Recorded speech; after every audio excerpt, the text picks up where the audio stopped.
Good morning mga kaigop. Kaigop is here, ang pambansang kaigop ng Pilipinas.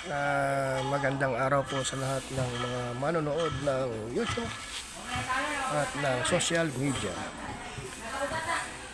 I-share ko lang po ang aking mini pixie bike na homemade by own. Dati po siyang BMX pero ginawa nating pixie bike. Pinalitan natin yung saddle at saka handlebar. Tapos niremedyohan natin yung batalya niya o yung frame para maging mukhang pixie. Hindi na tayo nagpalit ng gulong.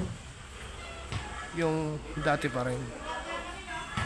Pinag-itsura lang natin pixie para yung kasi ang gusto ko mga kaigop It's my dream bike pero ayoko ng mataas na pixie kaya ito. Natupad ko na ang aking gustong mini pixie bike.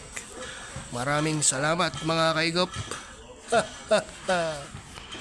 Have a nice day po. God bless.